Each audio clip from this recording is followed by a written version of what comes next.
Welcome to the semifinal round of the 2016 PBA League. The crowd here in Portland, Maine is ready to see which two teams will advance today to the PBA Elias Cup Finals. Will Pete Weber and the New York City WTT KingPins make the trip? Or will they fall to the hometown favorites, the Portland Lumberjacks? And on the other side of the bracket, Norm Duke and the Dallas Strikers take on the Motown Muscle and the youngest player to ever win a major, Anthony Simonson.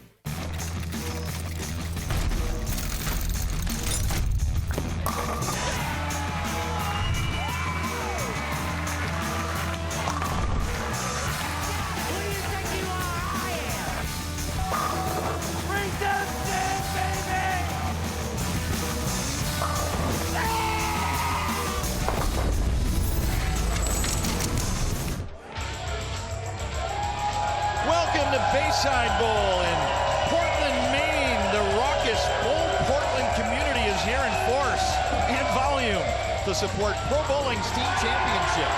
Coming up, best of two-game matches to determine the finalists for the 2016 PBA Elias Cup Finals. This is Bowl Portland. Hello again, everyone. Mike Jakubowski. 13-time winner, Hall of Famer Randy Peterson in the booth. Kimberly Pressler is laneside today. Our first semifinal features the 2013 Elias Cup champions and the hometown Lumberjacks. Randy, team order and managers working to get the right players in the right spot at the right time has been an important key to victory here. Yeah, you're right, Mike.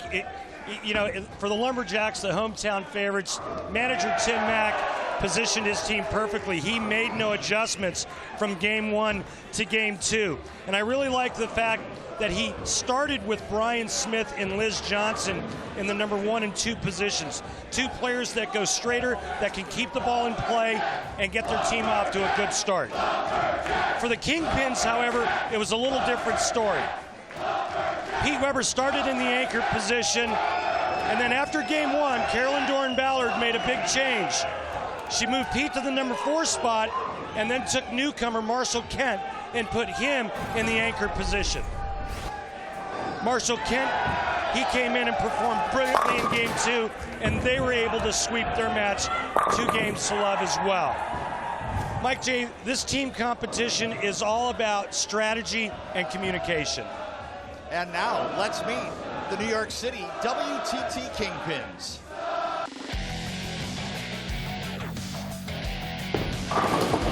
My ball. Yeah! Yeah! KingPins ready to take back the cup. Yeah! Yeah! Who do you think we are? KingPins. KingPins. KingPins! The lineup for the New York City WTT KingPins. Leading off, a 5-time PBA Tour champion with 2 major titles from Berkeley, California, Mike Fagan.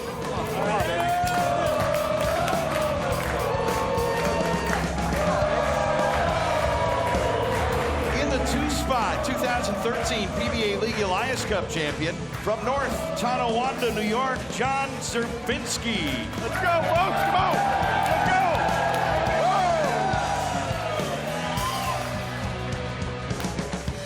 Bowling third, a 3-time PBA Tour champion with 1 major title from Mission Viejo, California, Scott Norton.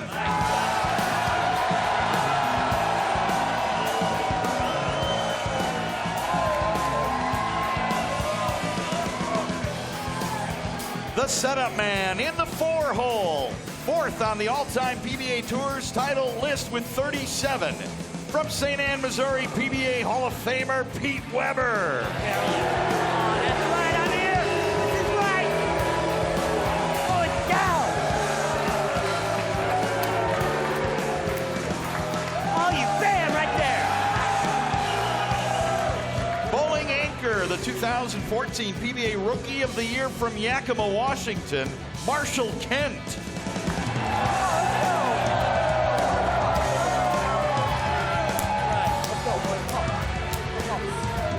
The New York City WTT KingPins are managed by USBC Hall of Famer Carolyn Doran Ballard.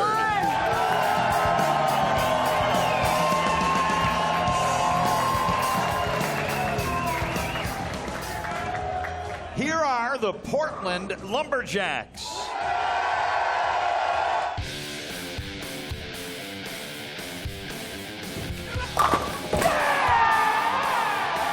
We're the home team.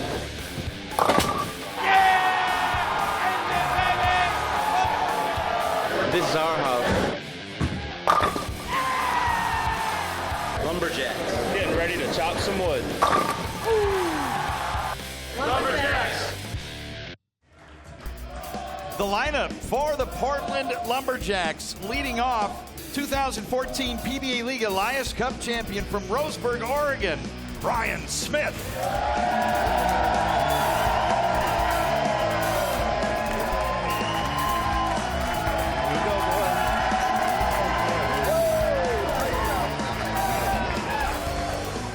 In the 2 spot, a 14-time PWBA Tour champion with 6 major titles from Cheektowaga, New York, Liz Johnson.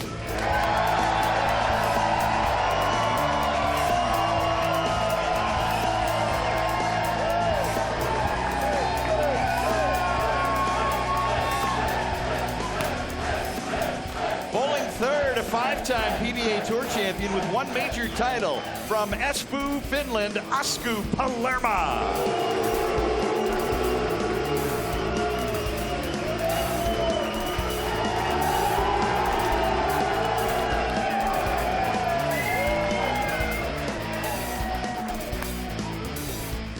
The setup man in the number 4 hole, a 5-time PBA Tour champion with 1 major title from Cheektowaga, New York, Ryan Simonelli.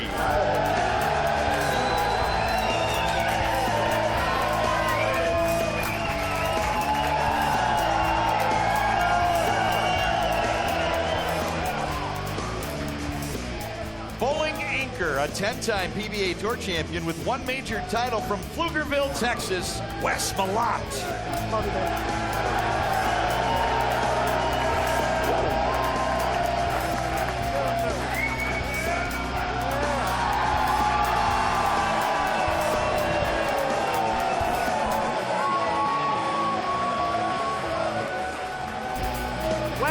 West.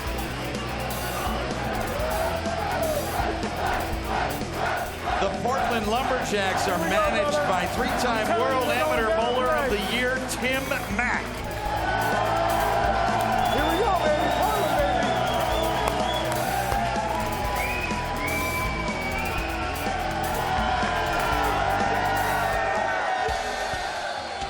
PBA League semifinal format featuring the best of 2 Baker team match. A team will advance by winning both games. If the games are split, the match will be decided by a roll-off.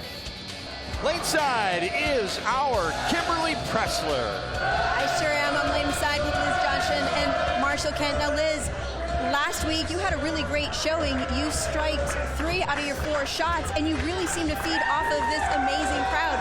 Describe what it's like to compete in an atmosphere like this. This is like no other atmosphere I've ever been on. You know, I've bowled professionally for 20-some years, and it's nothing. You can't compare to this, and it's just awesome. Well, they really seem to like you out here. Good luck today. Thank you so much. Now, Marshall, you're a newcomer to the PBA League experience. So what was it like last week when your team manager, Carolyn, put you in the anchor position, which is normally pressure-filled as is, but now you add in this crowd? Well, you know, anchor in any atmosphere is a lot of pressure, and given this atmosphere, it's unbelievable. You know, you go up and you don't really want to throw a bad shot, but when you do it, it feels unbelievable, and there's nothing like it. Well, thank you so much for your time, and good luck to you guys, and back to you in the booth. Bo Portland, Bo Po for short, is loud, Randy, and you can't underestimate what this audience brings into the energy of this competition. An atmosphere unlike any other in our sport, that's for sure. Here we go, standing room to the left and to the right, the players in the middle of the Bo Portland community, the PBA League semifinals getting underway. Portland Lumberjacks, the hometown club, and Masters champion Brian Smith will get things started. He's 42. Opening shot. PBA League semifinal underway. Smith with a 7-10 split. And if a player leaves and converts the 7-10 split on today's show right onto the box, he or she will earn the $100,000 ultimate spare bonus courtesy of Ultimate Bowling. Can the roof take it if this goes down?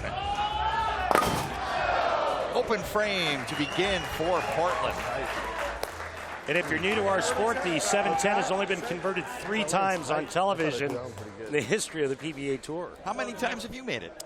Like 7? In competition? Yeah. Okay. First time I ever saw it made, Marshall Holman made it against me bowling match play at the Showboat, the old Showboat in Las Vegas.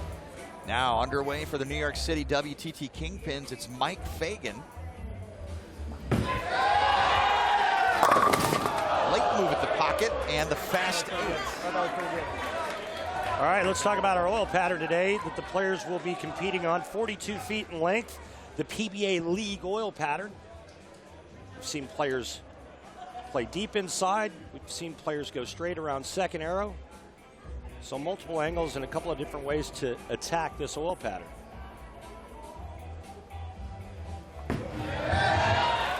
Spare for Mike Fagan. He's taken some time off from competitive bowling and professional action recently, and he's in pursuit of his MBA at the University of California, Berkeley. And Fagan, a part of this New York City WTT Kingpins club. Now Liz Johnson in Baker team bowling. 5 players combined for 1 score. Liz will man the 2nd and 7th frames, 41. 16 career pro titles. Liz, 6 gets the 10. Always impresses me about Liz is her follow-through and the path to the pocket, very consistent. Well, she's just impressive. I mean, as straight as she likes to go, I've seen her play all over the lane. Just really staying down today, a little bit better today than I did yesterday. And ironically enough, I think we've only seen the 7-10 split twice in this competition, both from the Lumberjacks, Brian Smith and Liz Johnson. But it's the only time Liz Johnson hasn't struck in the competition. Now John Zerbinski for the Kingpins, a member of that original Elias Cup winning club. John Zerbinski solid again. Solid in the pocket. Strike for NYC. I really like Big John's game. Nice and simple. USA!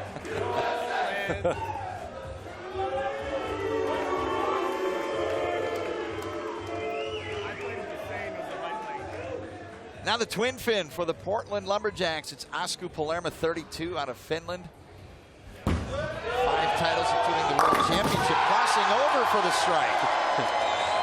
It's not his first Brooklyn in this competition. You never know. What? You never know. You never know.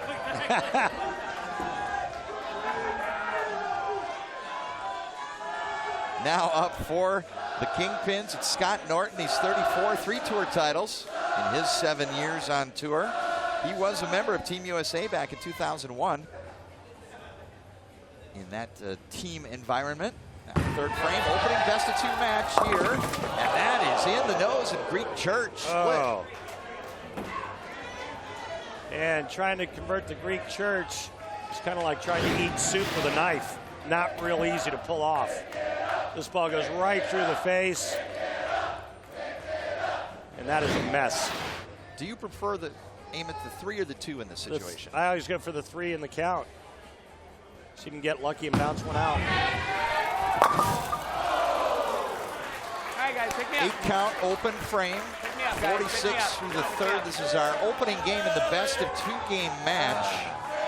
Teams must win 2 times to advance in the event of a tie. We move to a roll-up. Now Ryan Simonelli, the Ryan Express, for the hometown Portland Lumberjacks, working on a double 4th frame. Simonelli, 6 and 8 slice. That's the way you take advantage of an open frame given to you by your opponent.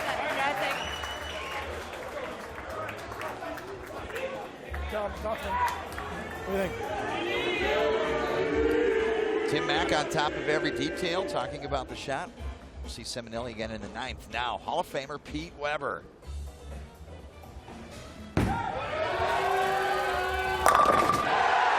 effortless.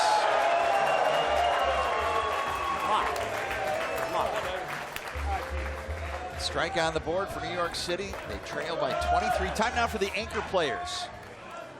For the Portland Lumberjacks, Big Wes Malott. And talking with Wes earlier, I asked him, any added pressure on you and your teammates because you are the hometown favorites? And he said, lucky, Randy, I love you guys. So what do you think? The answer is yes. Emphatically. Uh-oh. Tough landing for Wes. Ball doesn't come back, and a 2-8-10 split. I got way too fast.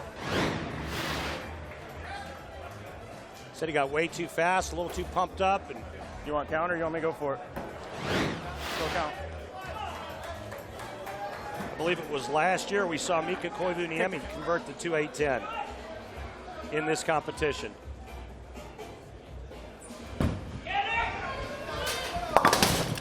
That's even rarer than making a 7-10. Or is it? Well, you asked me how many 7-10s I've made. I made 7 of those. I've only made 1 2-8-10. Now Marshall Kent anchoring for the New York City WTT Kingpins. Former Rookie of the Year. He's got a tour title. And a chance to grab the lead back here. And a double, and the Kingpins go +2. So nice comeback in the first 5 frames. Teams will flip lanes. And the Portland Lumberjacks, hometown club, have the hometown fans behind them. Our opening semifinal match continues at Bayside Bowl.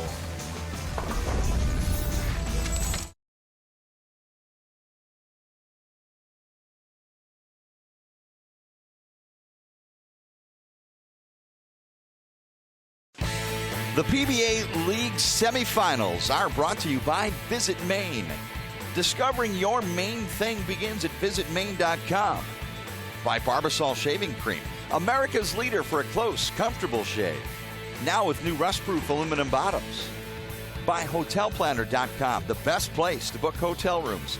Best rooms, best rate, guaranteed. And by Geico, over 75 years of savings and service. The eastern shore of Maine and the vast eternity of the Atlantic Ocean.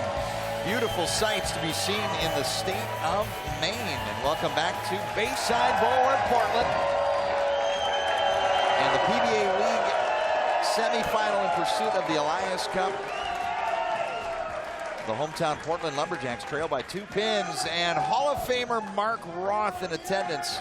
The Mark Roth MVP of this PBA League will be named one of the all-time greats. Randy, you don't speak of bowling without speaking of Mark Roth. Oh, he's my idol growing up. And him and Marshall Holman were my 2 biggest influences, and why I sure idolize those 2 players, and been fortunate enough to become friends with both of them. Very lucky.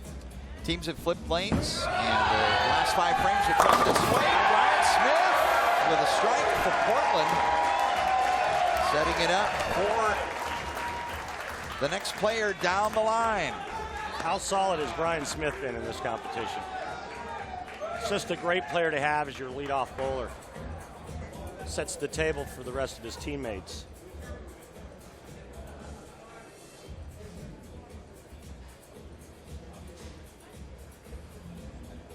Fagan can extend the lead for New York City. And a 7-10 tumble to the right. 12-pin lead for NYC. Yeah, big shot there and some pretty good pin carry. Watch the action. 7-10 standing for just a moment. And now it's a 3-bagger for the Kingpins. Strike working for Portland. Liz Johnson can cut the lead to 2 with a strike. 7th frame. Little high 4-pin. Just a pinch tight. Coming up a little bit snug on the head pin. Liz Johnson leaving just the 4. Manager Tim Mack calls Liz the ultimate shot maker. She can hit the pocket and make her spares, and she did both in that frame to Phil. I'm probably hoping just a little bit more. Down lane too, I think. Yeah. Equally solid in the middle of the lineup has been John Zervinski for the Kingpins. He's up with a double working, can extend the Kingpin lead here. Again, it's a 2-game Baker match. The team needs to win 2 to advance to the Elias Cup Finals, 7th frame.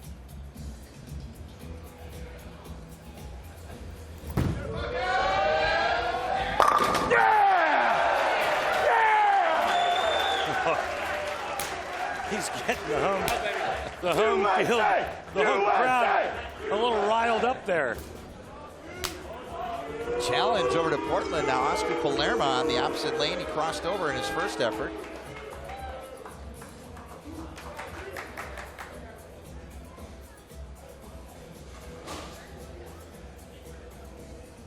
And that one gets into the nose, avoids major trouble. 3 in the 6. It almost seems like throughout the competition, the two-handers are afraid to throw the ball too far to the right. They try to play a little bit tighter line, and with that rev rate being that high, I don't think there's any chance for the ball to hold its line. Oscar opting for one hand on the spare conversion and fills the frame, slashing the box for Portland, trailing by 24 here in game 1 of the 2-game match. Now, Scott Norton stepping up here in the 8th frame can really redeem himself. Remember last time up he went Greek Church. This team working on 4 in a row and a 24-pin lead. He can make it 34 with a strike here.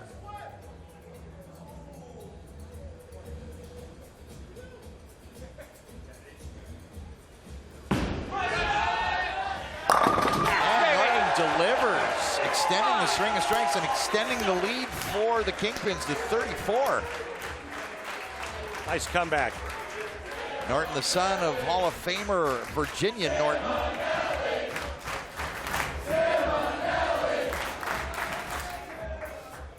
Now setting up for the anchor player Simonelli in the foundation frame. Touch high, 6-pin. I rank that just a tad high.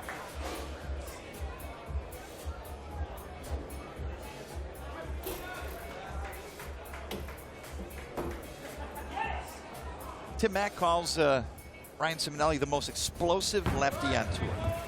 No argument for me.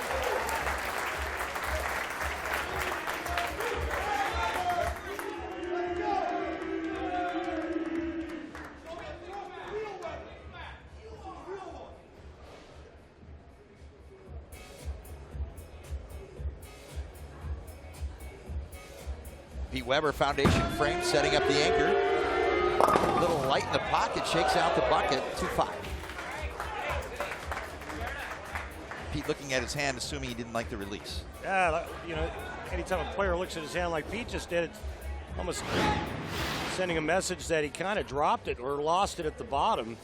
And that would make sense given the reaction, a little bit right at target and not the return he was looking for.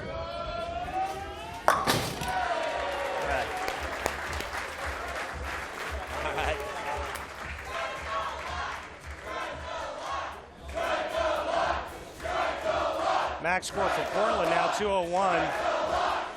The Kingpins are already in the 200s, and they still have their 10th frame to bowl as well.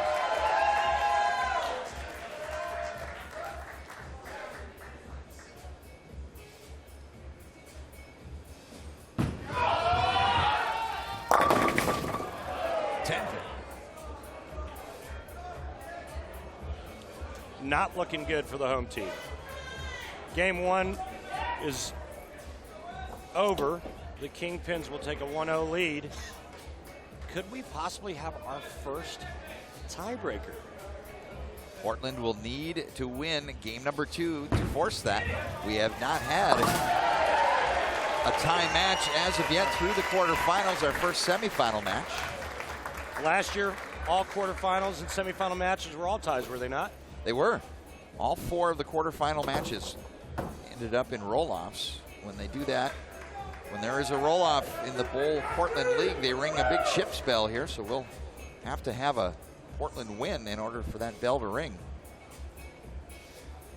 $190 finish will not be enough yet to come. The Motown Muscle will take on the Dallas Strikers in our other semifinal. So room for Marshall Kent to operate in search of information on what's happening on the lanes.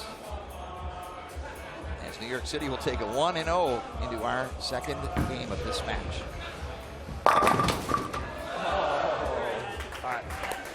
Many project this player, Randy, for stardom in the future. What do you see with his fundamentals that would lead anyone to that conclusion? He's a real strong athlete, number one.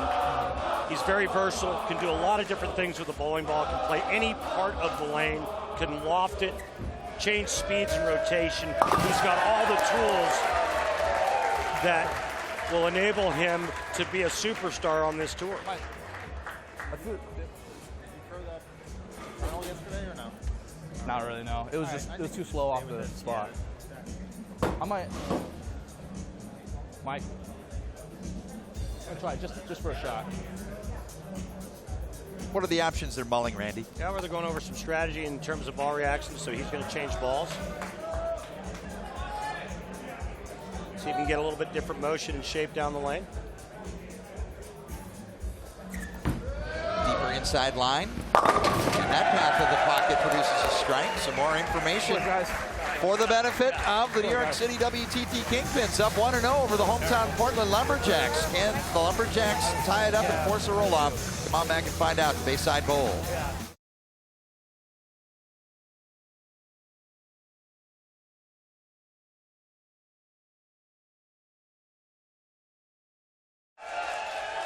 Bayside Bowl in Portland, Maine, where the New York City WTT Kingpins with a 1-0 advantage over the hometown Portland Lumberjacks in our first semifinal in pursuit of the PBA Elias Cup. The fans are trying to encourage the hometown Portland Lumberjacks. Kimberly Pressler is with their manager. Kimberly. Thanks, Mike. This crowd really is pumped up. They want you guys to do well. So, Tim, let's talk about that last game. You know what? You guys took advantage of their open frame in the third, but then they took advantage of your open frame in the fifth and just kind of ran with it. So what does your team have to do differently going into this next game? Well, no question. They capitalized after Scott's open. They bowled really, really good. And, we just got to come out the second game and bowl really good second game like we did last week. Any lineup changes? Pardon me? Any lineup changes? No, we're going to keep the same lineup. Guys just have to throw it a little bit better. So hopefully they can get it done.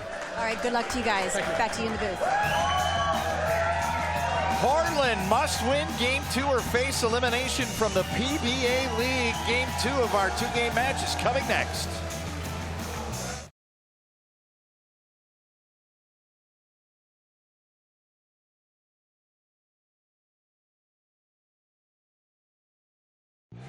The Elias Cup Trophy, named for PBA founder Eddie Elias, the winner of the PBA League for 2016, will hoist that trophy next week on ESPN. Well, we are in pursuit to find out our two finalists, Mike Jakubowski with Hall of Famer Randy Peterson and Kimberly Pressler. Game 2 of our opening match.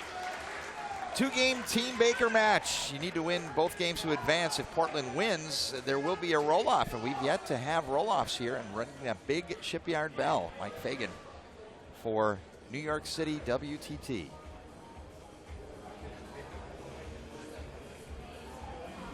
Opening shot, Game 2, Fagan. 6 around the 10.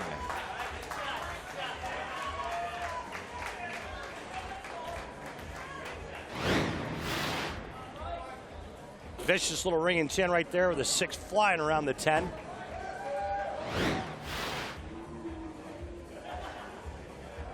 Carolyn Doran Ballard identifying Mike as the voice of reason on the team. She bounces a lot of things off Mike. He processes very well and keeps track of all the little details that bowlers need to keep track of.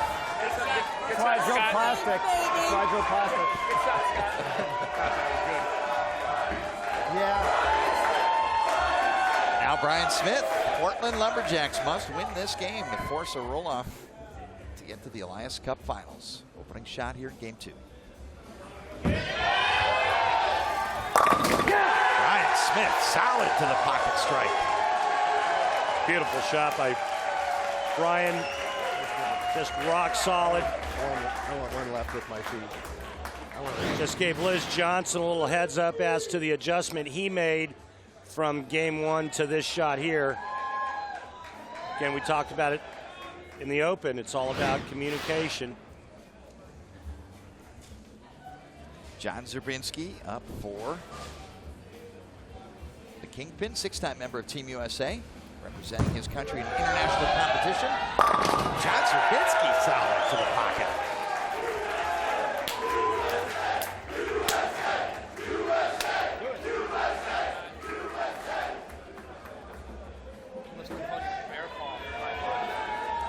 Important shot for Portland here. Even early in game two, it's a chance for Portland to put a double on the board and get that home team momentum working. Liz Johnson, PWBA Player of the Year a season ago. Toes the line here, second frame.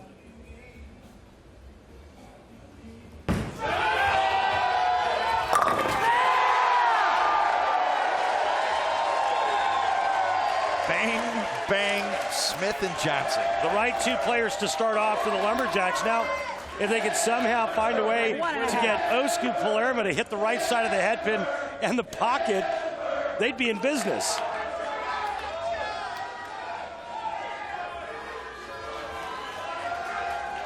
Hey, you know who's up next for the Kingpins, don't you? Hey, Norton!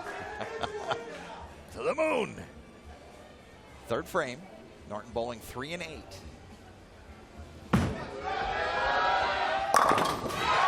Ten pins into orbit. Scott Norton with the strike for NYC.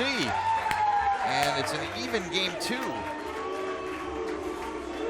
New York City does not want to hear the bell ring, which would signify a roll-off. Now, Osku Palermo, major titleist at the 2011 PBA World Championship.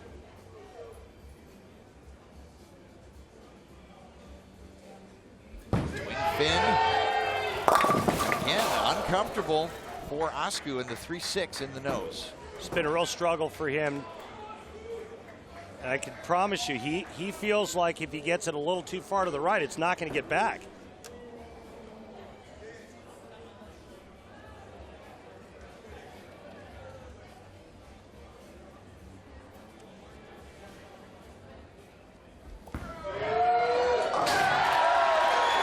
Palermo, a member of Team Finland since 2004, representing his country in international competition. Go, set him up. Manager Carolyn Doran Ballard, 22 career pro titles, including 3 majors, USBC Hall of Famer, and Carolyn herself, a 5-time member of Team USA. Impressive credentials and great career. Now managing this NYC Kingpin club. Pete Weber didn't like it, but 6 somehow sails around the 10. Well, he tried to steal one there. I agree with you. I don't think he really liked this shot in terms of the delivery, but as he saw it face up to the pocket, he was looking to steal one.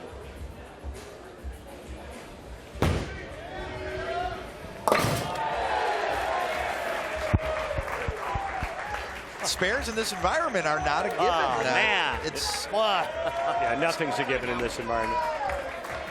Weber converts and fills the box. Now Simonelli setting up the anchor player. 4th frame in game 2. Portland needs this game. Simonelli drives 10 straight back. Sets up his anchor. Ryan Simonelli. You look at the size of his left arm, it's like a guy with 3 legs and 1 arm. They call him Popeye. Super strong and a great athlete and a lot of power. Marshall Kent winning his PBA title overseas at the 8th Kingdom International Open. Part of the World Bowling Tour. Now 5th frame and anchor play.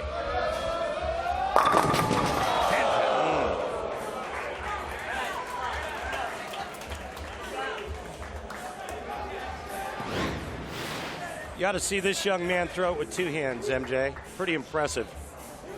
I did an exhibition with him last summer at Lackland Air Force Base, and they lost his equipment, so he had to use one of our other players' pieces of equipment, and I believe it was Brad Angelo's bowling ball. And the thumb obviously didn't fit. Come on, back half. Let's So go. Marshall Back just half. used his 2 fingers and 2 hands. Back half. And it was impressive. Marshall, familiar with team play, is a 2-time collegiate bowler of the year at Robert Morris and a 5-time member of Team USA. Now anchor play for the hometown Portland Lumberjacks. And Wes Millat, former player of the year, with a big pitch here. He's got a strike working, and the Lumberjacks can take a 10-pin lead, 5th frame. Big West delivers, 6 kicks the 10. Here comes Portland. It's all going to be about the adjustments these two teams make when they flip lanes.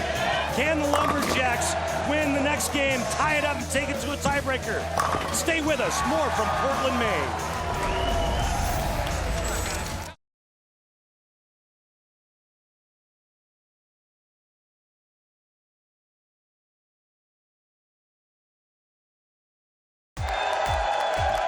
PBA's Extra Frame is your home for exclusive live coverage of the PBA, PBA 50, and PWBA tours.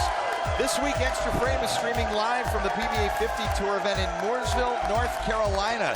Don't miss a minute of the action. Yearly, monthly, and 3-day subscriptions are available. Click on the Extra Frame link at PBA.com today for more information.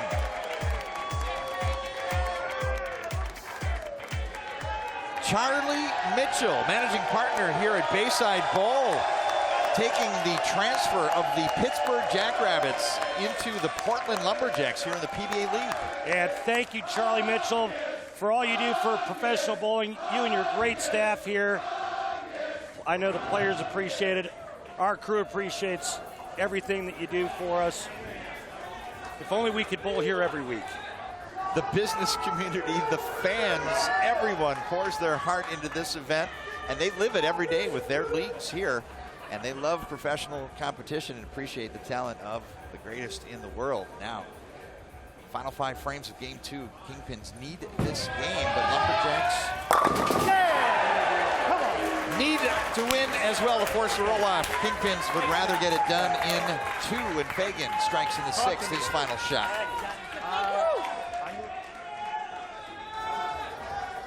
And this week's Columbia 300 fun fact: in the 2015 PBA League, each of the quarterfinal and semifinal matches were determined by roll-offs. Yet to see one here in the 2016 competition. Lumberjacks up by 10. Brian Smith can extend the lead.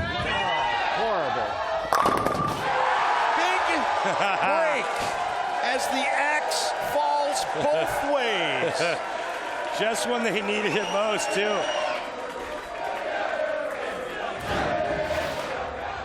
He knew it as soon as he let go of it off his hand left, and well, I'll tell you what, talk about a huge break. Two-sided axe, as you can chop down either side of the headpin. Kingpins trail by 20. Zerbinski up in the 7th can have the lead with another strike. Between 3rd and 4th, arrow and a late move in the 6th. Falls down late. Well, one good break deserves another.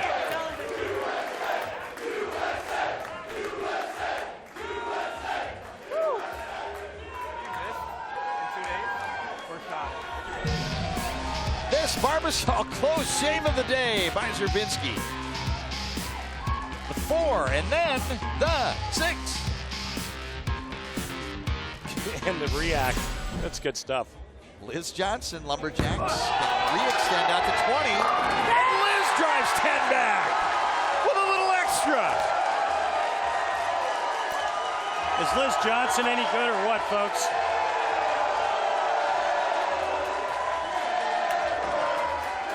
Calm on the exterior, but inside the heart of a champion. And a little extra chop at the end. Right back into the hands of Scott Norton. 8th frame. Kingpins trail by 20, but now strikes aplenty.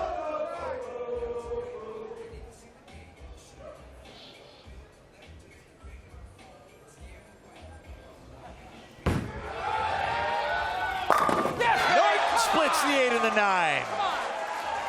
Volley, serve. Nice shot there by Scott Norton to keep their string alive. Max score for the Lumberjacks, 278. Max score for the Kingpins, 258. Can team momentum help Oscar Palermo out? He has struggled. His last shot. Oh no. 2-10 split. He changed balls, moved in, and tried to open the oil pattern up, and this is why he's been so tight and so straight. Because when he does get the ball to the right, it doesn't get back.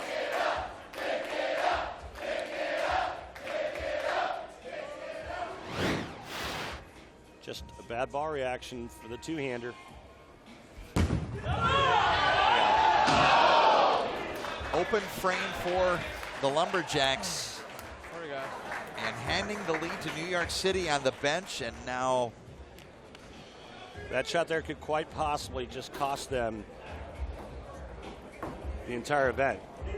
Kingpins handed a 6-pin advantage with strikes working. Weber can now jump on that. He's setting up the anchor, foundation frame. The big open hand of Pete Weber. Come on. Yeah, the Let's go, signature boys. release Let's of go, one of right the greatest here. ever. Right here. That's what Hall of Famers do. They take advantage of the opening given to them by their opponents. Now to have any chance, the Lumberjacks have to strike out. 242 for Max. Here's Simonelli setting up his anchor. Well done. Not yet. And if you're Oscar Palermo, how bad are you feeling right now? Nothing worse in team competition and feeling like you let your teammates down. Just a lonely, lonely place to be. But they need help, and they need help right here from Marshall Kent. If he doesn't strike on this ball, they have a chance to win. If he strikes on this ball, in my opinion, they have no chance to win.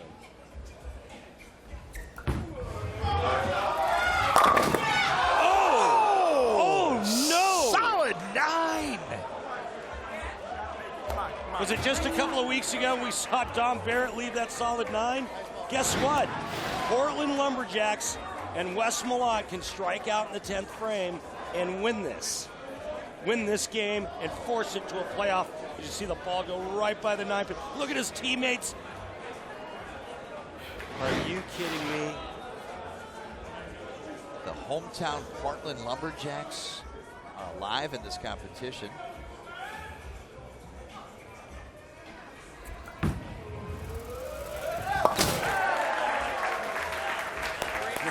Well, he made the shot, you know, and the shot. Come on. A couple of good breaks prior to Marshall Kent. Zerbitsky tripping that 4-6 out late,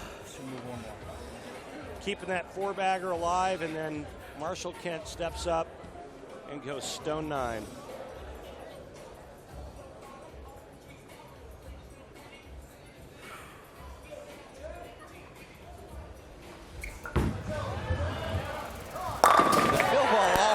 Carries is the phrase, and 237 final score for the Kingpins.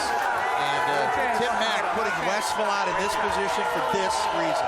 Malott needs a double and 6 to send this to overtime.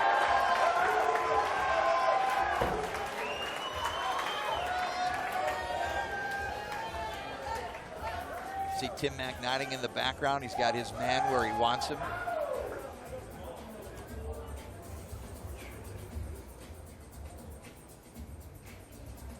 Talk about pressure.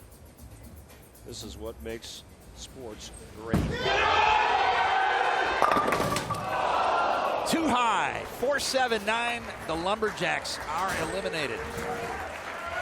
New York City WTT Kingpins 2-0 advance to the Elias Cup Finals.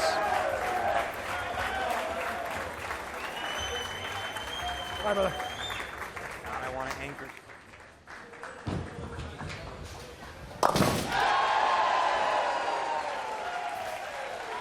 Well, it looked like a pretty good shot off his hand, Mike J. And And then it just breaks loose right about there. 4-7-9. Fast 8 with the 9 kicker and a little showboat as Malat picks up the split, but the Lumberjacks are eliminated. And of course the field ball drops. I moved one and it still hurt that much. Really? Wow. Huh? Yeah. New York City WTT KingPins and another sweep, 2 and out. And New York City WTT KingPins will advance to the Elias Cup Finals in search of their second PBA Elias Cup. Kimberly Pressler is laneside with the winning club. Kimberly. I am laneside with the winning team, and you guys seem a little bit nervous over here. Walk me through, from your point of view, what happened when you saw Osku in the 8th and he left those 2 pins when he had that 2-10. Same thing we've been saying all game, and we're just trying to get up there and make really good shots, fill frames, and honestly, that's really what the chemistry has been. Everybody's feeding off of each other, looking at what the lanes are doing so we can make the adjustments, and I really feel like we've been ahead of the transition, and it worked, and we hung in there, and that total team effort right there. And Pete, you know what? When we talked last week, you said this is your year. You guys are going to go back to the finals. You find yourself in the finals. Now what? Well, we've only got one more match to win. We're here. We're not here to lose. We're here to win. And we took care of the Lumberjacks. They went down. Period. These guys took care of business, and now they are headed to the finals. Guys, back to you.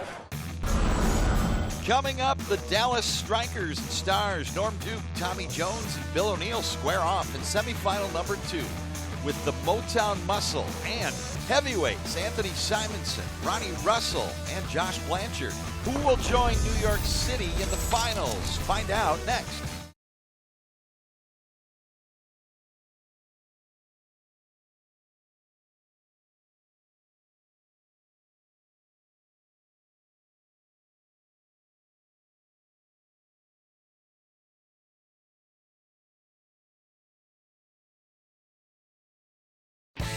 The PBA League semifinals are brought to you by BJ's. Amazing prices on top quality brands from groceries to electronics. By bowlingball.com. It's where bowlers go. By Rolltech. Try Rolltech Action Bowling's daily contests and win real cash using your league scores. Make your mark. And by Brunswick. Find your next ball at bowlwithbrunswick.com. Maine Vacation Land, providing 4 seasons of outdoor activity, including world-class skiing and winter resorts. The New York City WTT KingPins are our first Elias Cup finalists and will compete against either Motown or Dallas. Second semifinal coming up. Wes Malat needing to strike in the 4-7-9, and the hometown Portland Lumberjacks are dejected and standing by with Kimberly Pressler. Yeah, it's a tough loss for you guys today, Tim. You know what? You guys put your heart and soul into it, but it just wasn't enough.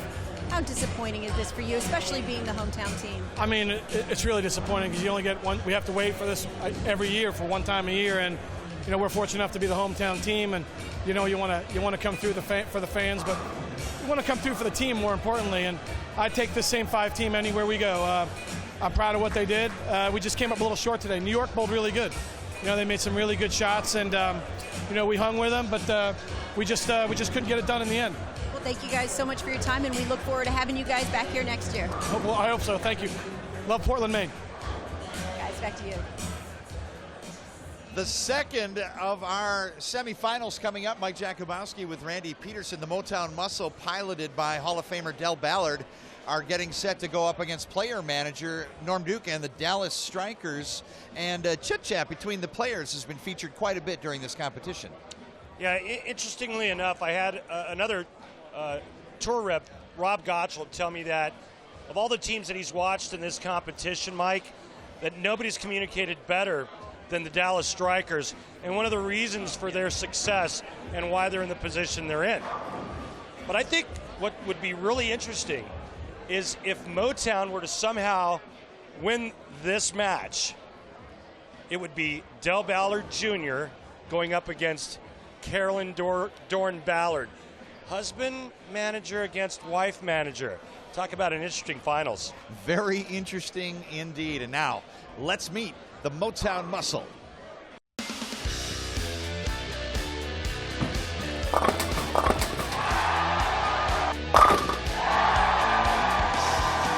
Motown Muscle.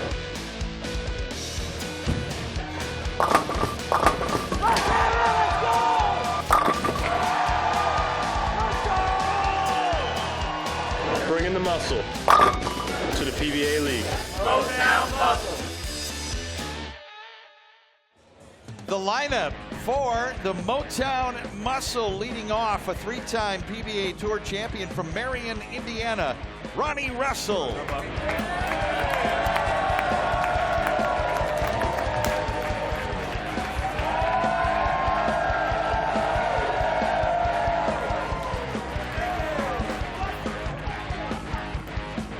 In the 2 spot, the reigning World Bowling Tour Women's Champion from Stony Point, New York, Danielle McEwen.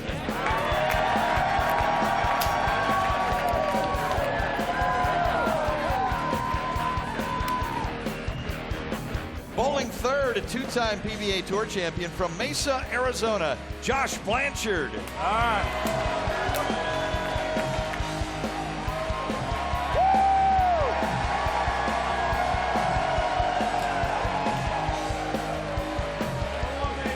The setup man in the 4-hole, the 2012-13 PBA Tour Rookie of the Year from Huntington, Indiana, E.J. Tackett.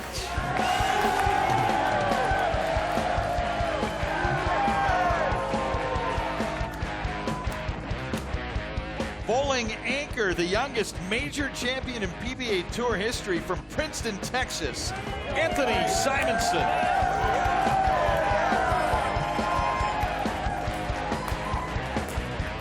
The Motown Muscle are managed by PBA Hall of Famer Del Ballard Jr.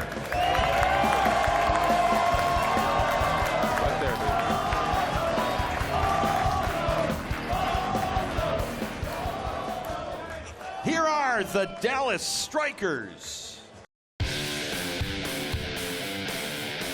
you want to win, you got to strike. Boom!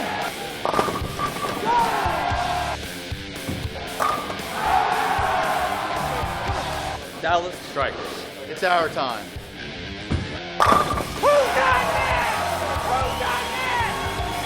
Elias Cup, as good as ours. Dallas Strikers. The lineup for the Dallas Strikers, leading off a 7-time PBA Tour champion with 1 major title from Langhorne, Pennsylvania, Bill O'Neill.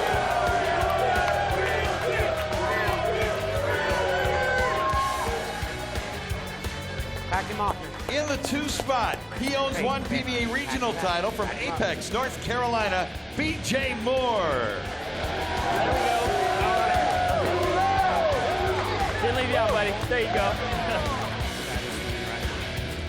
Bowling third, the 2014 PBA Southwest Region Player of the Year from Houston, Texas, Sean Maldonado. Let's go, baby. Let's go.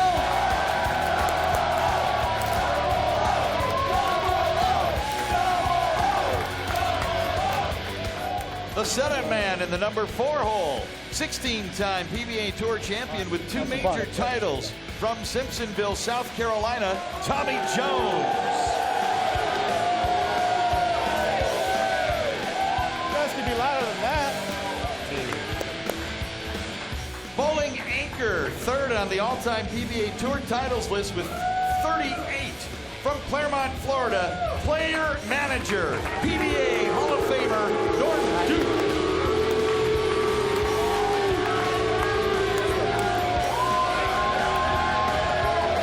Second semifinal, Dallas Motown next as the PBA League rolls on.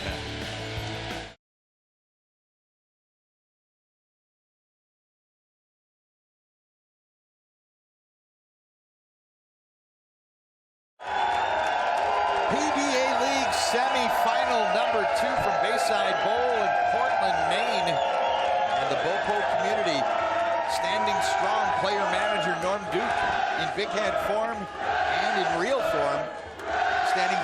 Del Ballard and our own Kimberly Pressler. Thanks, guys. Yes, I am lane side with both managers. Now, Del, let's talk to you first. You know what? I know that you've been struggling with some health issues over the past few years, but I see you with your team, and it seems like, you know, you're recharged, invigorated. How much has being part of this helped you? Oh, I live through my players when I'm a tour rep, and I live through this team right here. So I'm going through every emotion that they are, and I just absolutely love this environment. You can absolutely tell that you love it, and good luck to you and your team today. Thank you, dear. Now, Lorm, let's talk about last week. You started off in the anchor position, and then you switched to have Tommy Jones in the anchor position. But today, you're starting off back in that position. Why did you choose to go that route? Yeah, it might be that we do exactly the same lineup in both games. You know, it is according to what goes on, but we just feel like having me 10th in the first match gives us the better shot because straight is better. You know, Randy and Mike talked earlier about how communication for you and your team is so good right now. How much has that helped in your success here? Well, it's everything. You know, I've got Tommy Jones and Bill O'Neill with so much experience. It's crazy. I have some experience, and we have two young guys that really feed off of it. So if we have any questions, we have somebody to take care of it. You have some experience. I'm going to say you have a lot of experience. Thank you. Good luck to you and your team today. Appreciate it. Guys, back to you in the booth. Best of two games will determine our second PBA Elias Cup finalists. Semifinal format featuring the best of two game Baker team match. Team advancing by winning both games. If we do get a 1-1 split, there will be a roll-off. We have not seen a roll-off yet. And now here we go. Dallas Strikers and the Motown Muscle. Bill O'Neill leading off for Dallas, 34 out of Langhorne, Pennsylvania, 7 PBA Tour titles. Opening shot, semifinal number 2 is a high flush strike. And if you're wondering why Norm Duke is bowling anchor, remember they made the big change and put Tommy Jones there after they bowled that first game and won. The reason is because the fresher the oil pattern is, the more it favors Norm Duke. As the lanes start to transition and dry out, it favors more Tommy Jones. Way on the outside for Ronnie Russell, leaving the picket fence. I can't get to the left.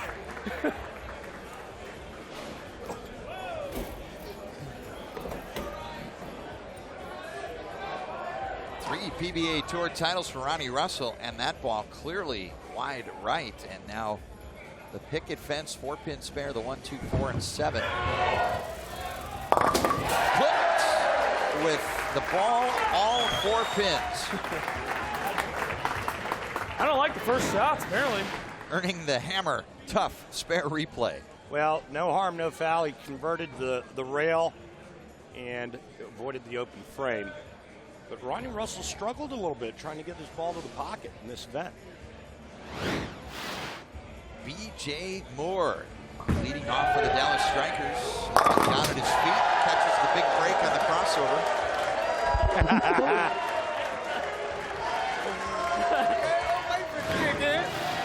Well, we've seen a couple of Brooklyns, and I think most of them have been on this right lane. He looks down at his slide shoe, and that's a huge break and a very nice double.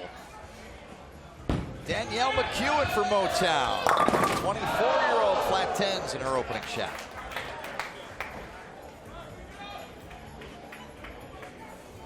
PWBA Tour champion a year ago, concluding the PWBA Tour for her one professional title. 5-time member of Team USA and current member representing her country in international competition. Cross lane. And an open frame. Mental error. Sorry, guys. Come on, hold me up. Sorry.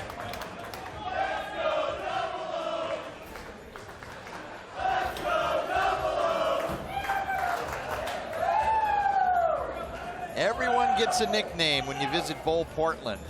And they seem to have hung double O on Maldonado. 10 pins down, could be 2 O's in his name.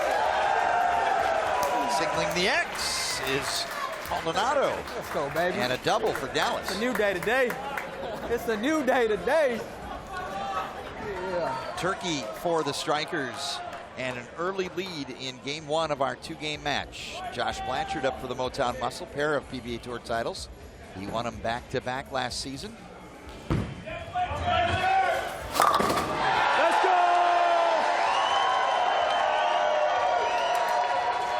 Nice shot there by Josh Blanchard.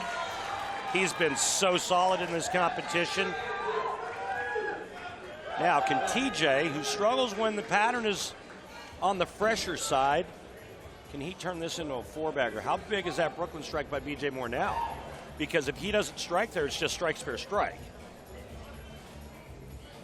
Jones up, setting up the anchor, fourth frame. Former PBA Rookie and Player of the Year. Just a handful have accomplished that feat. And Jones is dead solid.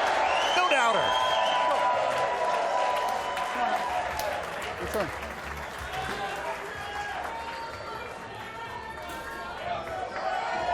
Now E.J. Tackett sets up his anchor player, that PBA Tour title coming at the Extra Frame Lubbock Sports Southwest Open last season in Lubbock, Texas. And bad break there, 7-pin stance. A lot of power from the squirrel, E.J. Tackett. Watch this pin action here, a little bit unlucky. They're not carrying the 7-pin.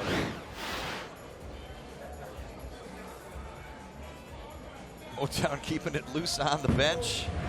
And a really interesting way that he releases the ball on his spares. Yeah, he just flat wrists it, you know, and end over end. Huh? Spare those nuts. And now it's down to the anchor players. Duke decides to put himself, call his own number. He's in the anchor slot. He's 52. One of the all-time greats. Piloting this Dallas Strikers club, fifth frame. High flush hit. Norm Duke strikes and extends the string of strikes.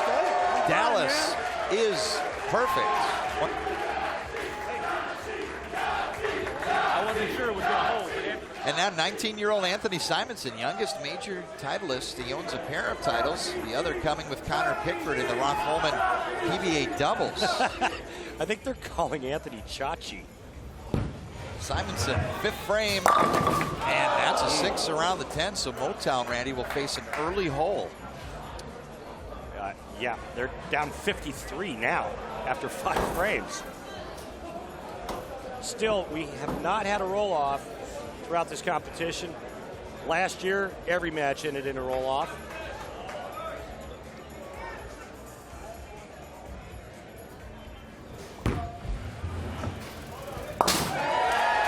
Covers the spare, didn't like it, but gets the job done. So Motown in an early hole. Dallas Strikers off to a hot start. All 5 players strike. Second half of game 1 of this 2-game match is coming next.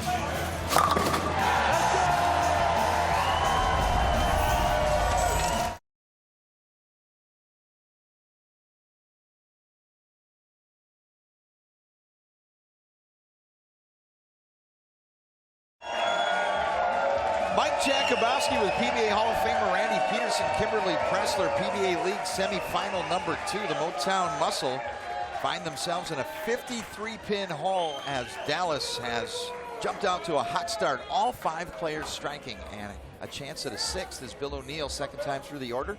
Baker team play means that each team member contributes to the team score. Second pitch for O'Neill in this game is a good one. Front 6 for Dallas. Beauty. Teams have switched lanes in this environment as well. Come on. And typically the teams that have gone from the right lane to the left lane have experienced more hook, a little more friction on that lane. Perfect shot by O'Neill. Ronnie Russell rights the ship, and he finds the pocket and a strike in the 6th, but up against the 6-bagger, Dallas well in command of this 2-game Baker match. First team to win 2 will advance. B.J. Moore for the Strikers, regional titleist looking for his first national title. Came awfully close 2 seasons ago with the World Series of Bowling. Budding talent operating for Dallas in the 7th. Front 7 for Dallas. B.J. Moore, really strong player, strong game. Fun to watch. Front 7 for Dallas, jumping out in front. Danielle McEwen for Motown. Aldrich Surety down 0-1 going into the second game of this match. McEwen finds the pocket, finds a double for Motown.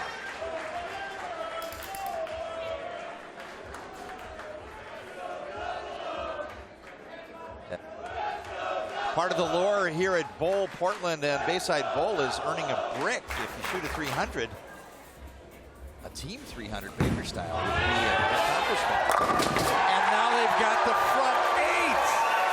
Maldonado didn't like it, but wow, the Pins cooperated quickly. Well, he felt like this was probably a little bit left to target, and he put the good touch on it. Look, hands go behind the back, and he's begging for that ball to freeze right there.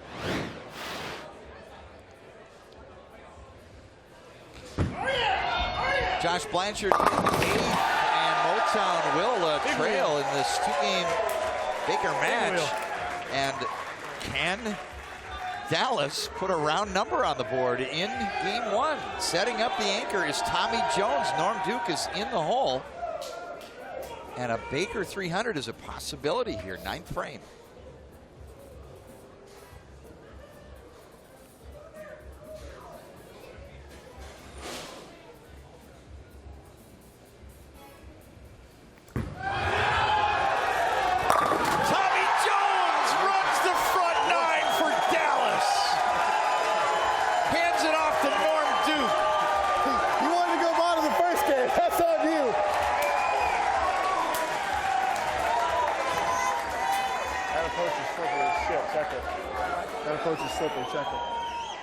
And again, that communication factor for Dallas. DJ Tackett in the 9th, and this is over. Game 1 will go to Dallas.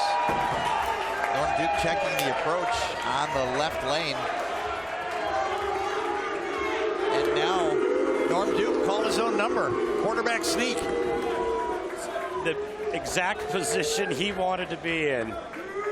Just sit back, relax, and enjoy the hysteria here at Bayside Bowl.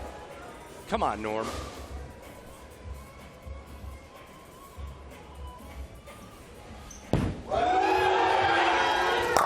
Dallas has 10 as the 6 gets the 10. Try it sometime. Line up 4 of your friends and try to string strikes. Dallas has the front 10 on this pitch.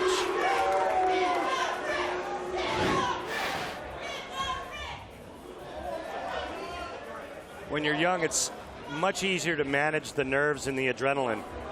When you get over 50, not so much.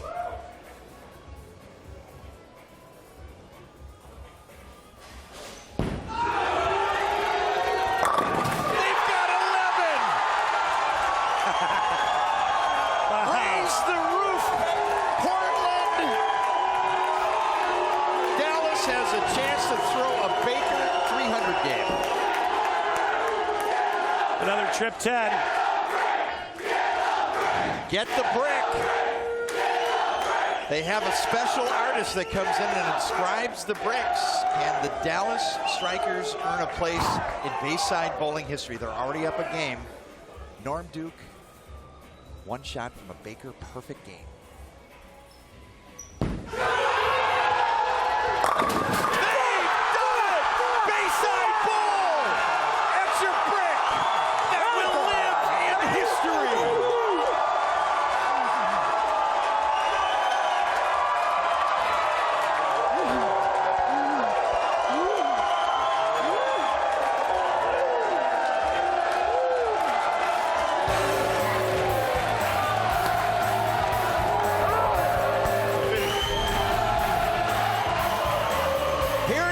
For 300, Norm runs it out. 6 gets the 10, it's 300. 5-player team score 12 straight strikes and one away for Dallas to take a 1-0 lead.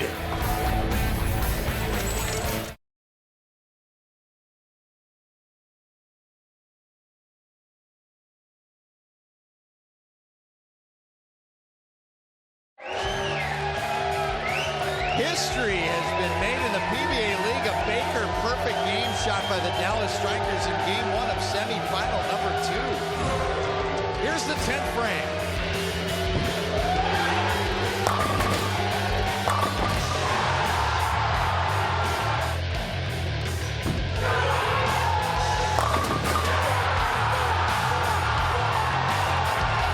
What a great react. 300. Norm Duke explodes, as does Bayside Bowl, earning a brick in the pantheon of those that have recorded 300s here. The first team 300. Kimberly Pressler is with our record setters.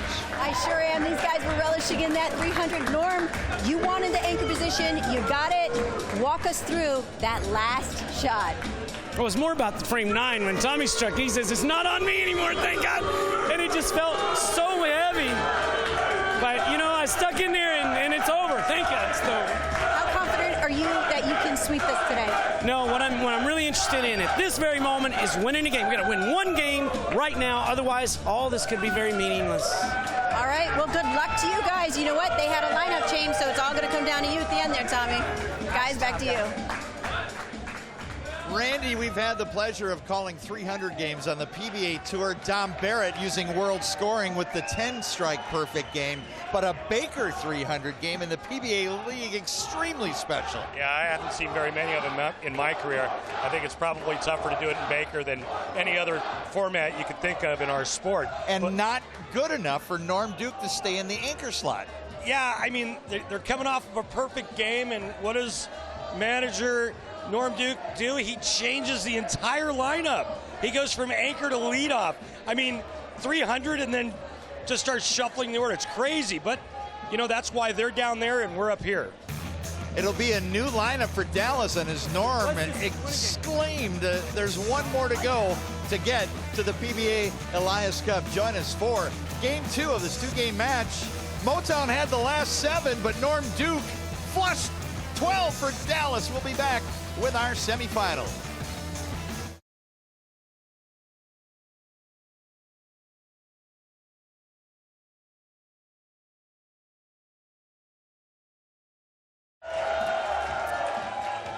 Semifinal number 2, game 2, about set to get underway, as Dallas with that perfect game, a 1-0 lead over the Motown Muscle. Time now for the track tech talk, Randy, concerning two-handed play. Two different ways to do it. Sean Maldonado actually puts his thumb in it. Look how sideways he is at the foul line. Anthony Simonson does not use his thumb. Not near as sideways, a little bit more square to the foul line.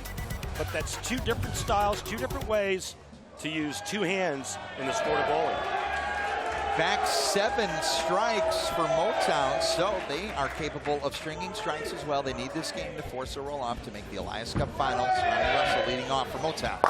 Light. And the tip goes back door.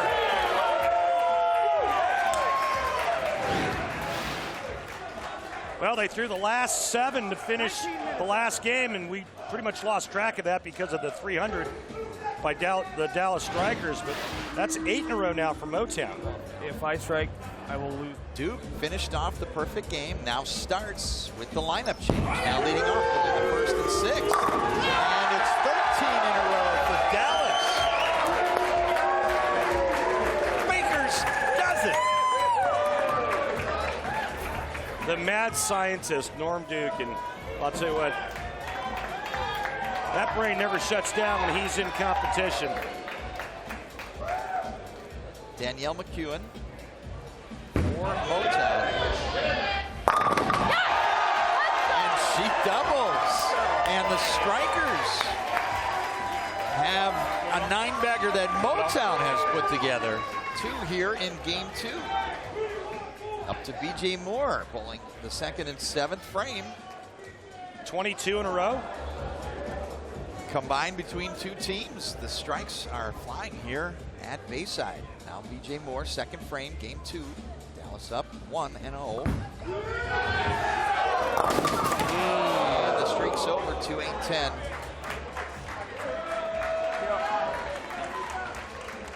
And not only is the streak over, but a potential donut hole with 2-8-10 split. Mika made it last year on that very same lane. How do you choose to go about it if you really want to consider making it? I think you get the ball to the left side of the 2 pin, throw it into the 10, and hope one of the pins comes out and takes the 8 out. He's going for the count.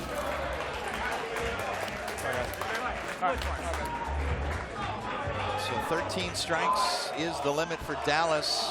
Now, Josh Blanchard.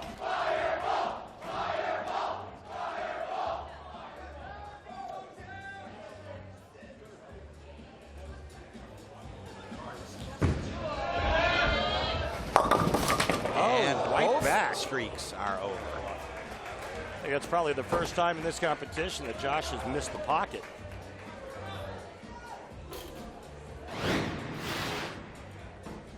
Spreads that pinky out on the bowling ball. That grip helps him keep his hand underneath and stay behind the bowling ball. That time just a little bit too much up the lane and through the face for the big split. 13 strikes in a row for Dallas ends with a split. 9 strikes in a row for Motown ends in a split. Here you go, two-hander. There goes his thumb. Now watch how sideways he gets as he's going to the foul line. Tight. Just a touch out.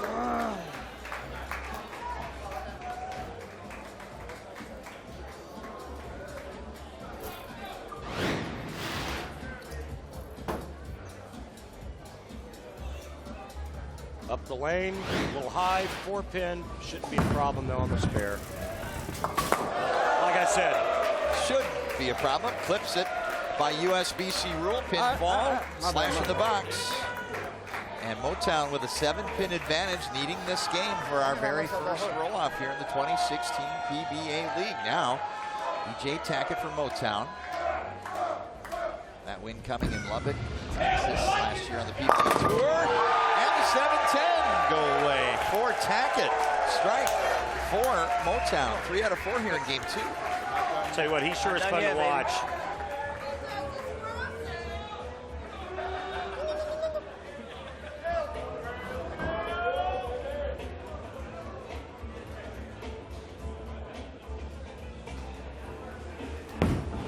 Bill O'Neill, 4th frame. Light and explosive light hit. And you can see the versatility of a player like Bill O'Neill, Tommy Jones, Norm Duke, where they can actually take their hand out of it a little bit and go straighter. It's hard to do for the two-handers. Rolltech stats. Oldest player in the 2016 PBA League is Walter Ray Williams Jr. at 56, and the youngest, Batman Anthony Simonson at 19, courtesy of Rolltech.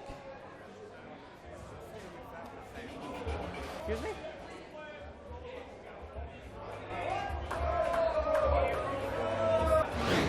Well, let's take a look and see if Bill O'Neill fouled on this shot. They're actually calling it a foul.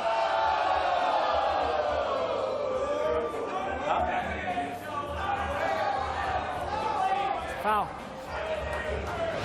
And the apparent call is a foul. It is. And now, with a foul on the first ball, a reset of the pins, and O'Neill foul on the spare, eliminating benefit of that additional pinfall, and now needing to shoot the full rack for the spare. And didn't like that landing. And it goes officially as F9 open frame. Oh, yeah. Well, Tommy Jones went up and wiped the foul line, or right in front of the foul line with his towel, and Bill O'Neill slipped again.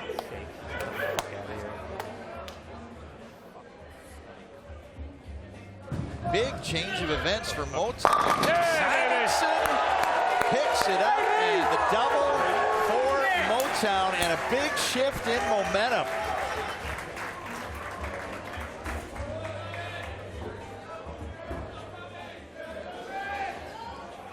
Former Player of the Year Tommy Jones also earning Rookie of the Year honors. Just a few players have ever done that in PBA Tour history.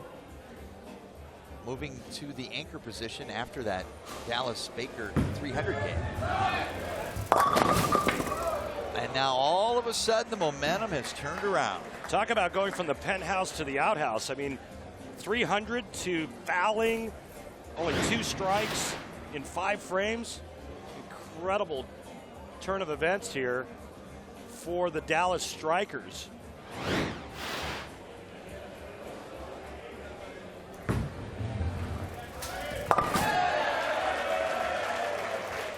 All right, come on. So after the perfect game, Dallas with a rough start, 5 frames to play while Motown tries to force the first roll-off in the 2016 PBA League.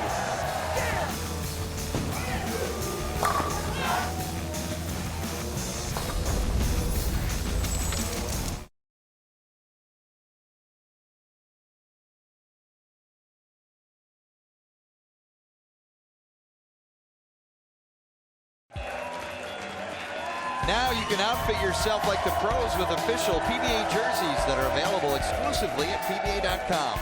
The jerseys are made from high-performance fabric and can be customized for each person or team. Head to PBA.com today and click on the custom jersey link to get started. Time for today's Ebonite flashback to the 2014 PBA League Elias Cup Finals with the Silver Lake Atom Splitters. Yeah, this team was stacked with talent. As you can see, Chris Barnes, Dom Barrett, Wes Malott, Tommy Jones, and Brian Smith. Tommy Jones winning his second Elias Cup with 2 different teams, bidding to become the first to win it with 3. Second half of semifinal number 2, game 2. Motown down a game, but up 38 here. Ronnie Russell up in the 6th can extend that lead to 48. And again, footing problems. This time a 3-pin. Checked it. Slid. Well, he said he just checked the approach before he threw this shot. He slipped.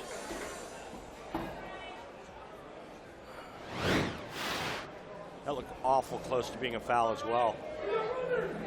Difference being, I believe, that his foot went sideways at the end instead of forward. Could have saved the shot there, and the spare for Russell. 37-pin lead for Motown, trying to force the roll-off to get into the Elias. I wiped my shoe like 95 times,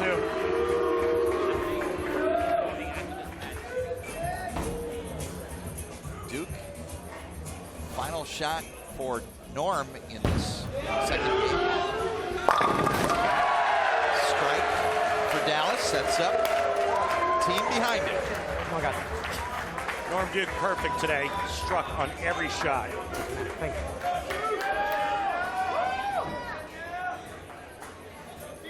Now Danielle McEwen for Motown. Working on the benefit of the spare, up by 37.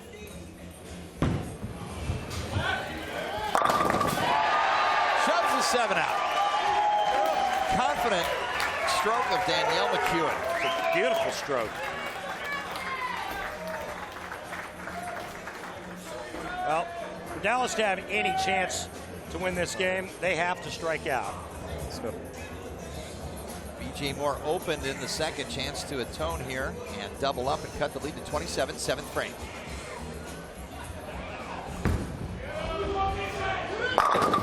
And BJ Moore with a deeper approach than most finds the strike. Let's go. Yep. Pretty much off my 2-8-10 that I did there. I just stayed the same because I went. And again, the communication a factor with Dallas, passing on information. Josh Blanchard with the open in the Motown line here in game 2. Chance to double up and increase that lead, 8 frame. Oh, stone 8. Wow. Boy, every time I see that pocket 8-pin, I flinch.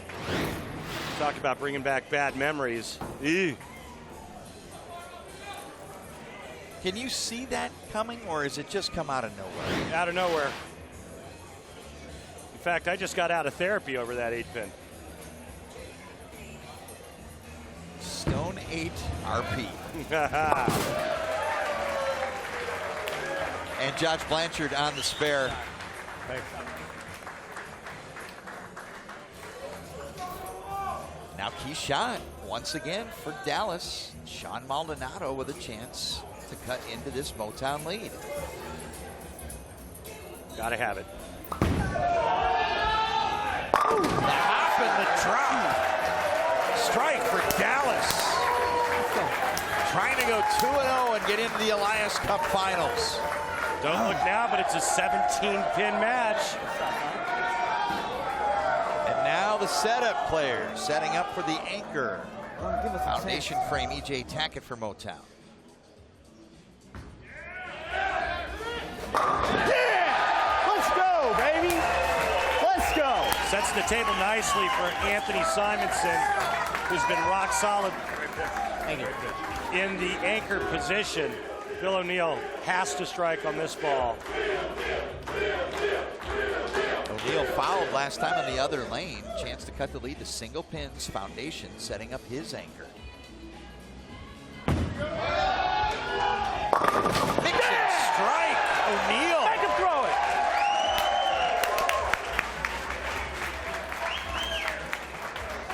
Motown with a chance to shut out Anthony Simonson, ball in hand.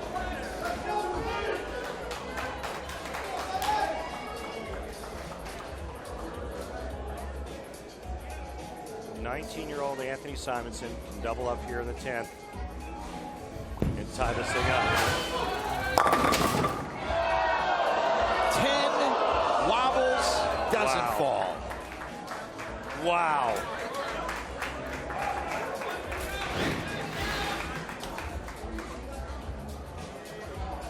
Shaker 10, a spare and a strike. They'll be at 204.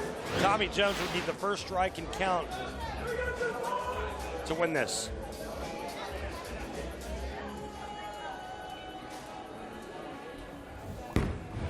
Look out. Whoa. Spare for Simonson. When you're Tommy Jones and you see what Simonson does, take me through when that pressure starts and how you start dealing with it, knowing that your shot is coming next. Well, when you're Tommy Jones, you've been in this position a number of times. Tommy knows exactly what to do. He knows exactly what to expect. He knows exactly what to be feeling emotionally and mentally. And he knows how to get his mind right to make the shot. Phil Ball always carries 204 pins for the Motown Muscle, but they left the door open, and Tommy Jones, many people I've talked to said if you need someone to throw a strike for whatever you want Tommy Jones with the ball in hand. He's been very, very good throughout his career in this position. To avoid the roll-off and directly seed into the Elias Cup Finals, Jones bidding to become the third player to win with 3 different teams, 10th frame.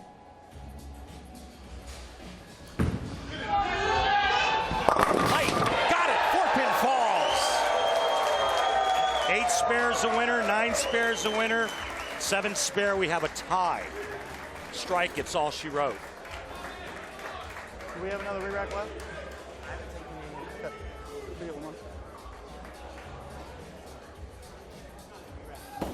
Jones getting a fresh set of pins and a breather to collect himself. Dallas with the perfect game and the rough start has stormed back with another string of strikes.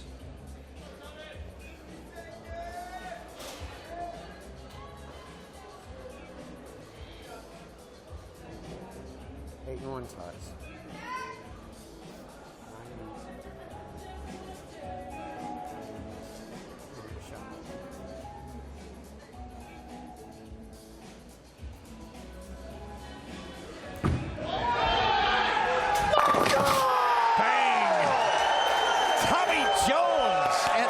Strikers win the Elias Cup Finals. Back to the penthouse, Mike J. Back to the penthouse. An elevator ride for Dallas to the top, to the ground floor, and back to the top. What a comeback. And Norm Duke finished the perfect game, and he put Jones in to get into the finals. How good is that man in the clutch? Norm Duke and his Dallas Strikers are in the finals. The winning toss for Tommy Jones, twice an Elias Cup winner, and he'll have a chance to add his third. We'll talk to the Strikers when we return.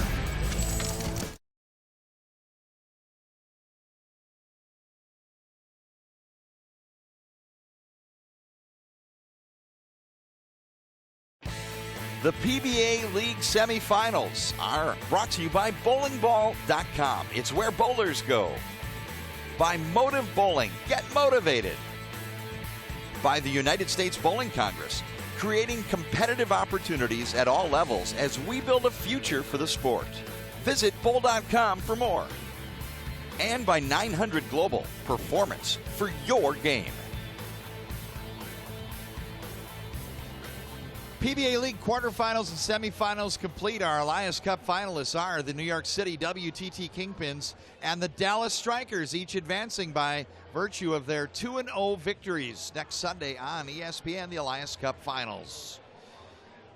Time now for the Geico Championship recap with Randy Peterson. Semifinal number 1, the KingPins taking on the Lumberjacks. Zerbinski, PDW. Fagan and Scott Norton combined for a late 5-bagger. They take game 1, 223-190. Then in game 2, there's a PDW showing. Wes Malott doubled in the 10th to win. Instead, he goes high, leaving the 4-7-9. The hometown favorites are eliminated. Then in our second semifinal matchup, the Dallas Strikers and Motown Muscle. It was all about the Strikers, and strike they did. How about Norm Duke, 3 in the 10th frame for perfection.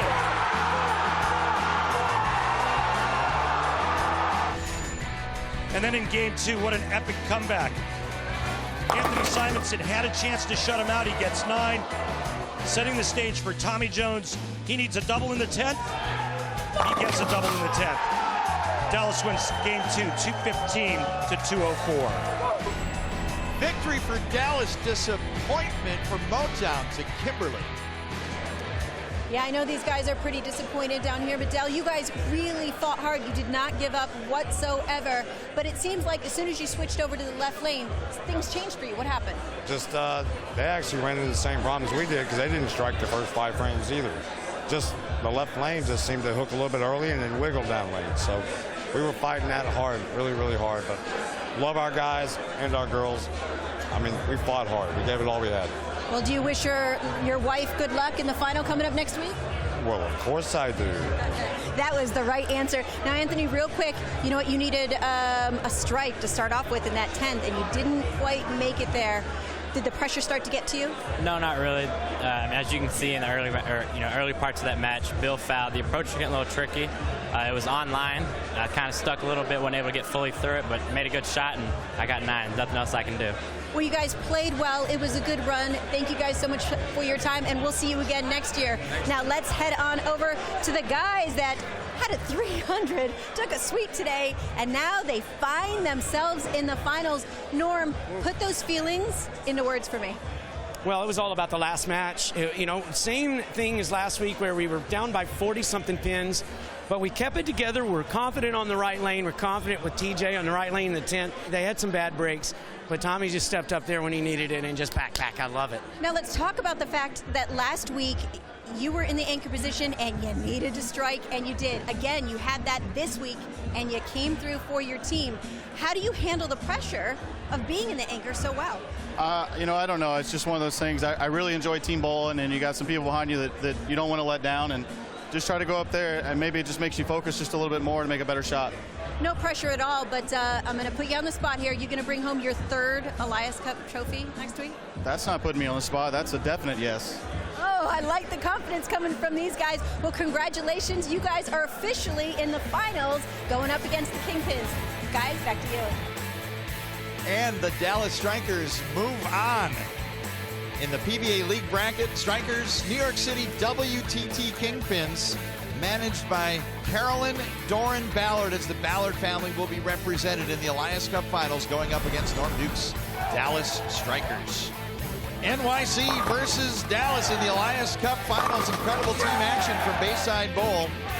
And Tommy Jones will gun for his 3rd Elias Cup with 3 teams.